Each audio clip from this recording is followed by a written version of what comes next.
people with disability are more likely to create art, like music. But they're less likely to attend cultural events, like gigs. There you go. Thanks. Because of the barriers they face. And that just doesn't add up to me. So I think it's time we give our music venues a bit of a glow up. That's better. Today I'm at the Petersham Bowling Club in Sydney. Alongside an expert in all things accessibility, I'm going to help this bolo on their mission to make the club a place for everyone. Hey, that's my ball. Oh, sorry. Here you go. Thank you. Let's head inside. Let's go. Nice to meet you. Nice to meet you. Hi. Welcome. Wow, it's pretty squishy. It's quite a tight space, George. Yeah, it's really tight, isn't it? Well, look, it's a 1930s building and this is a 1970s extension. I mean, it's really poor accessibility. You got any plans to improve the access in the future? Oh my God, have we got plans? I mean, we have a development application in right now. It's been approved. We are shovel ready. We're just trying to raise the funds.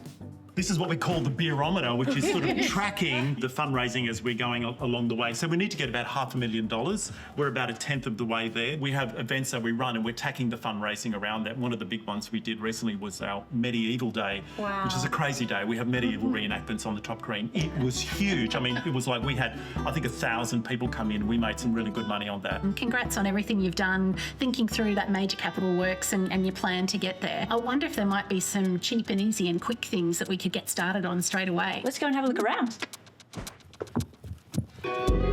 What a place to perform! Thanks, Lois, but we're actually fully booked.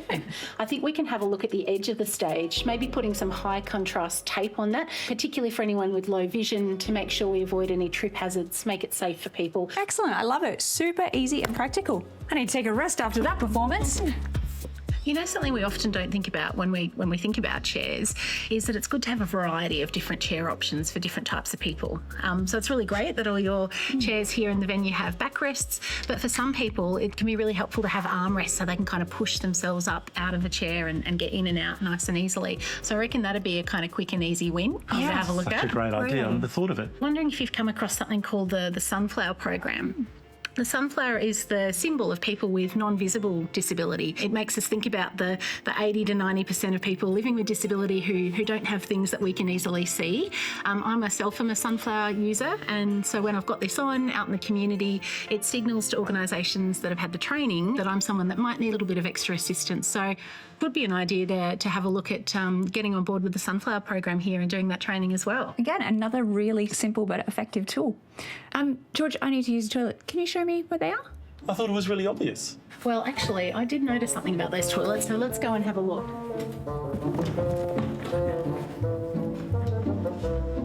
So something that I noticed, George, is this. Really great that you've got some braille signage in that venue, but how's a blind person going to find that sign, I wonder? It's too high, isn't it? Yeah, a little bit. Ideally, braille signage should be between 1,200 and 600 mil from the ground, so I think that's a nice easy win that you could put in place straight away. Yeah, it's important to communicate information.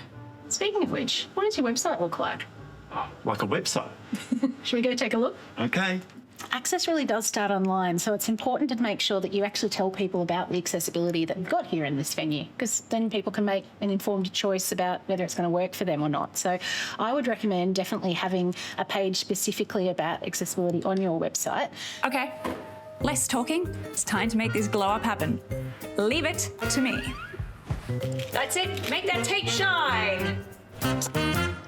I want armrests here, here, here. Want everyone to be comfy. But just hurry it up, please. Good work, Carl. It's fun bossing you around. Yep, too low, higher, higher. Yep, to the left. Right, right, right. That's it. I want it just right. Okay, that's a wrap. Time for a smogo. Let's leave the rest to the stars of the show. My name is Malaika Mfalme, and in my mother tongue Swahili, this means Angel King. I started singing in East and South African choirs when I was around 5 years old, and then I picked up a guitar when I was about 13 and started songwriting. And I started performing my music on stage when I was about 15 and been doing it for the last 15 years. Where is our world traveller? We can't start the gig glow up without him. What's up?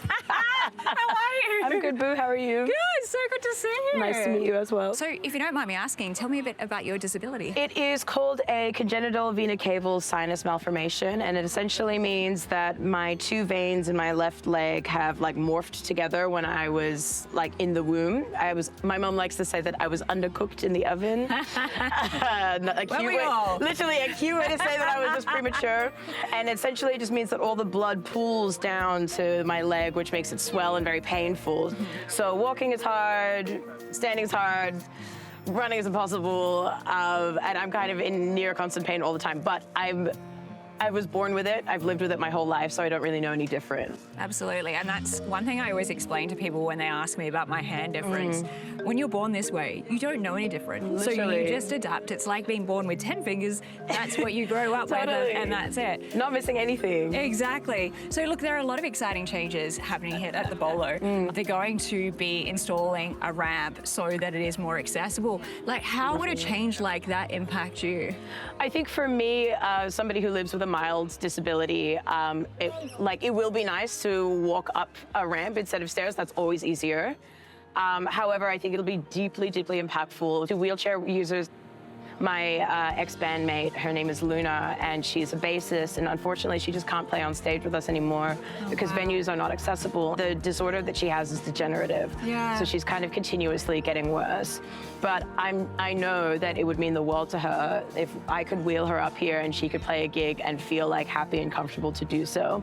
Being able to be at a venue that other people are at. Yeah. Like, we're asking for the serious bare minimum here. Yeah, exactly. But it's a really magical thing that they're doing, and I think it's important that other venues take notice. Yeah, it's been amazing chatting. So should we get inside? Yeah, keen to do it. Let's go. Let's go. Mother Nature. Mother who cares not of our race, nor creed, nor gender identity. She is here to love us no matter what. This song is called Mother.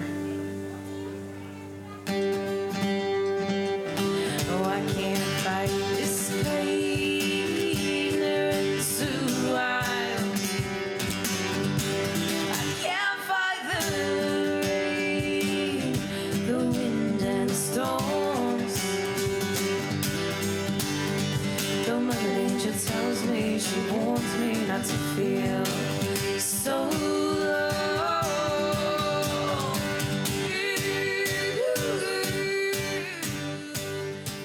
Hey George, the place is looking amazing, and I see that you've done the updates on the website. Yeah, we're making the changes, and it's just great to have that information. Like, we would never have known what Werner told us. It was like really, really valuable. What's next for the Bolo? What's on the horizon? Well, we're going to keep pushing the fundraiser. We need to get the building works done, the ramp into the building, so we can complete the work that's here. I love a club that's continually evolving, and I look forward to seeing what's going to happen next. Great. So creating a truly accessible space isn't always about the huge overhaul. By embracing accessibility, venues like Petersham Bowls Club is opening the doors for more people and creating live music space for everyone. Now that's a glow we should celebrate.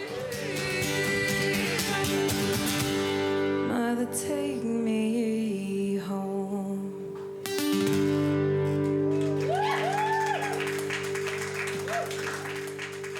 Thank you so much.